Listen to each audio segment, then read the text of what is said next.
ലോകത്തിലെ ഏറ്റവും സുരക്ഷിതമായ നഗരങ്ങളിലൊന്നായി കരുതപ്പെടുന്ന സിഡ്നിയിലെ ബോണ്ടി ബീച്ച് കഴിഞ്ഞ ഞായറാഴ്ച സാക്ഷ്യം വഹിച്ചത് രക്തരൂക്ഷിതമായ ഒരു അധ്യായത്തിനായിരുന്നു. ജൂത സമൂഹത്തിന്റെ വിശുദ്ധ ആഘോഷമായ ഹാനൂക്കയുടെ പശ്ചാത്തലത്തിൽ നടന്ന ഈ കൂട്ടക്കൊലപാതകം ഓസ്ട്രേലിയയെ മാത്രമല്ല ആഗോള സമൂഹത്തെ തന്നെ ഞെട്ടിച്ചിരിക്കുകയാണ്. 15 പേരുടെ ജീവൻ കവർന്ന ഈ ഭീകരാക്രമണത്തിന് പിന്നിൽ ഒരു ഇന്ത്യൻ പൗരന്റെ സാന്നിധ്യമുണ്ടെന്ന ഫിലിപ്പീൻസ് ഇമിഗ്രേഷൻ വിഭാഗത്തിന്റെ വെളിപ്പെടുത്തൽ അന്വേഷണത്തെ പുതിയ തലത്തിലേക്ക് എത്തിച്ചിരിക്കുന്നു. ഡിസംബർ 14 വൈകുന്നേരം 6:30 ബോണ്ടി ബീച്ചിൽ ആഘോഷങ്ങളിൽ മുഴുകിയിരുന്ന ജനക്കൂട്ടത്തിന് നേരെ വെടിയുതിർക്കപ്പെട്ടത്. 10 വയസ്സുകാരിയായ പെൺകുട്ടി, ഒരു ജൂത പുരോഹിതൻ, ഇസ്രയേൽ പൗരൻ, എന്തിനേറെ രണ്ടാം ലോക മഹായുദ്ധകാലത്തെ ജൂത വംശഹത്യയെ അതിജീവിച്ച പ്രായമായ വ്യക്തി എന്നിവർ കൊല്ലപ്പെട്ടവരിൽ ഉൾപ്പെടുന്നു. കറുത്ത വസ്ത്രം ധരിച്ചെത്തിയ 2 അക്രമികൾ യാതൊരു പ്രകോപനവുമില്ലാതെ ജനക്കൂട്ടത്തിന് നേരെ തുരുതുരാ വെടിവെക്കുകയായിരുന്നു. സംഭവ സ്ഥലത്ത് വെച്ച് തന്നെ സാജിദ് അക്രം എന്ന അക്രമി പോലീസിന്റെ വെടിയേറ്റു മരിച്ചു. പരിക്കേറ്റ ഇയാളുടെ മകൻ നവീദ് അക്രം ഇപ്പോൾ കസ്റ്റഡിയിലാണ്.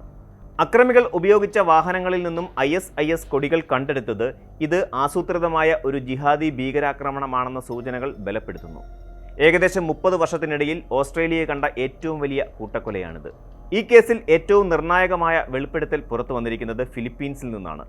ആക്രമണം നടക്കുന്നതിന് ആഴ്ചകൾക്ക് മുമ്പ് പ്രതികൾ ഫിലിപ്പീൻസ് സന്ദർശിച്ചിരുന്നതായി അവിടുത്തെ ഇമിഗ്രേഷൻ ബ്യൂറോ സ്ഥിരീകരിച്ചിട്ടുണ്ട്.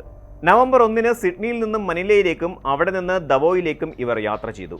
ഇന്ത്യൻ പാസ്പോർട്ടുള്ള 50-കാരനായ സജീദ് അക്രമും ഓസ്ട്രേലിയൻ പാസ്പോർട്ടുള്ള മകൻ 24-കാരനായ നവീദ് അക്രമും ഒരേ വിമാനത്തിലാണ് സഞ്ചരിച്ചത്. നവംബർ 28 ഇതേ വിമാനത്തിൽ ഇവർ സിഡ്നിയിലേക്ക് മടങ്ങുകയും ചെയ്തു. എന്തുകൊണ്ടാണ് ഇവർ ഫിലിപ്പീൻസിന്റെ ദാവോ തെരഞ്ഞെടുത്തു എന്നത് അന്വേഷണ ഉദ്യോഗസ്ഥരെ സംബന്ധിച്ചിടത്തോളം വലിയൊരു സമസ്യയാണ്. ഫിലിപ്പീൻസിന്റെ തെക്കൻ മേഖലയിലുള്ള മിൻഡാനാവോ പ്രദേശം നേരത്തെ തന്നെ ഇസ്ലാമിക് സ്റ്റേറ്റ് സ്വാധീനമുള്ള ഗ്രൂപ്പുകളുടെ താവളമാണ്. 2017 മാരാവി നഗരം പിടിച്ചെടുക്കാൻ തീവ്രവാദികൾ നടത്തിയ ശ്രമവും തുടർന്നുണ്ടായ 5 മാസത്തെ യുദ്ധവും ചരിത്രത്തിന്റെ ഭാഗമാണ്. 1100-ലധികം പേർ മരിക്കുകയും ലക്ഷക്കണക്കിന് ആളുകൾ അഭയാർത്ഥികളാവുകയും ചെയ്ത ആ യുദ്ധത്തിന് ശേഷം ആ മേഖല തീവ്രവാദ വേരുകൾ അറുത്തുമാറ്റിയെന്ന് അവകാശപ്പെടുമ്പോഴും വിദേശങ്ങളിൽ നിന്നുള്ളവർ അവിടെ എത്തി പരിശീലനം നേടുന്നുണ്ടോ എന്ന സംശയം ബലപ്പെടുകയാണ്. സാജിദും മകനും ഈ മേഖലയിൽ ആരോടൊക്കെ ബന്ധപ്പെട്ടു എന്നതിനെക്കുറിച്ചും ഈ മേഖലയിൽ വെച്ച് ഇവർക്ക് ഏതെങ്കിലും ഭീകര സംഘടനകളിൽ നിന്ന് പരിശീലനമോ നിർദ്ദേശങ്ങളോ ലഭിച്ചിട്ടുണ്ടോ എന്നുമാണ് ഇപ്പോൾ അന്വേഷിക്കുന്നത്. ഫിലിപ്പീൻസ് സൈന്യവും ഇമിഗ്രേഷൻ വിഭാഗവും കൂടുതൽ വിവരങ്ങൾ ശേഖരിച്ചു വരികയാണ് നിലവിൽ. ഈ ദുരന്തത്തിനിടയിലും ലോകം ചർച്ച ചെയ്യുന്നത് അഹമ്മദ് അൽ അഹമ്മദ് എന്ന യുവാവിൻ്റെ ധീരതയെക്കുറിച്ചാണ്. തൻ്റെ ജീവൻ പണയപ്പെടുത്തിയാണ് അഹമ്മദ് അക്രമികളിൽ ഒരാളെ കീഴ്പ്പെടുത്തിയത്. ഒരു കാറിന് പിന്നിൽ പതിയിരുന്ന് അക്രമിക്ക് നേരെ ചാടി വീണ അഹമ്മദ് അയാളുടെ കൈവശമുണ്ടായിരുന്ന തോക്ക് പിടിച്ചു വാങ്ങുകയും പോലീസിനെ സഹായിക്കുകയും ചെയ്തു. ഈ പോരാട്ടത്തിനിടയിൽ ഗുരുതരമായി പരിക്കേറ്റ് ആശുപത്രിയിൽ കഴിയുന്ന അഹമ്മദിനെ സഹായിക്കാൻ ലോകമെമ്പാടുമുള്ള സുമനസ്സുകൾ കൈകോർക്കുന്ന കാഴ്ചയാണ് ഇപ്പോൾ കാണാൻ സാധിക്കുന്നത്. അദ്ദേഹത്തിൻ്റെ ചികിത്സാ ഫണ്ടിലേക്ക് ഇതിനോടകം തന്നെ $1 മില്യൺ അതായത് ഏകദേശം 8 കോടിയിലധികം ഇന്ത്യൻ രൂപ സംഭാവനയായി ഒഴുകിയെത്തി. ഇത് കേവലം സംഭാവനയല്ല, മറിച്ച് ഭീകരതയ്ക്കെതിരെ ലോകം ഒരൊറ്റ മനസ്സോടെ നിൽക്കുന്നു എന്നതിൻ്റെ പ്രതീകമാണ്.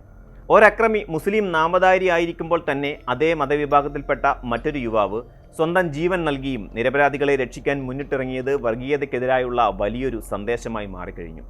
ഈ സംഭവം ഓസ്ട്രേലിയയിൽ സ്ഥിരതാമസമാക്കിയ മികച്ച ജീവിത സാഹചര്യങ്ങളുള്ള ഒരു പിതാവും മകനും എങ്ങനെ ഇത്ര വലിയൊരു ക്രൂരതയ്ക്ക് തയ്യാറായി എന്ന ഗൗരവകരമായ ചോദ്യവും ഉയർത്തുന്നുണ്ട്.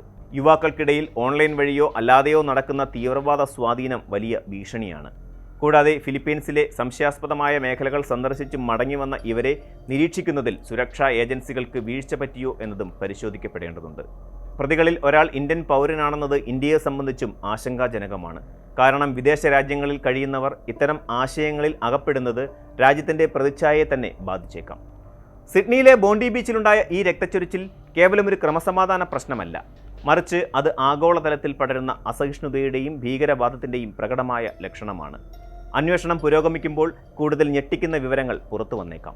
എന്നാൽ അഹമ്മദ് അൽ അഹമ്മദിനെ പോലെയുള്ള മനുഷ്യർ നൽകുന്ന ധൈര്യവും സാഹോദര്യവുമാണ് ഇത്തരം ഇരുണ്ട കാലഘട്ടങ്ങളിൽ നമുക്ക് പ്രതീക്ഷ നൽകുന്നത്. ഭീകരതയ്ക്ക് മതമില്ലെന്നും അത് മാനവീയതയ്ക്ക് നേരെയുള്ള വെല്ലുവിളിയാണെന്നും തിരിച്ചറിഞ്ഞ് ഒറ്റക്കെട്ടായി നിൽക്കേണ്ട സമയം അതിക്രമിച്ചിരിക്കുന്നു.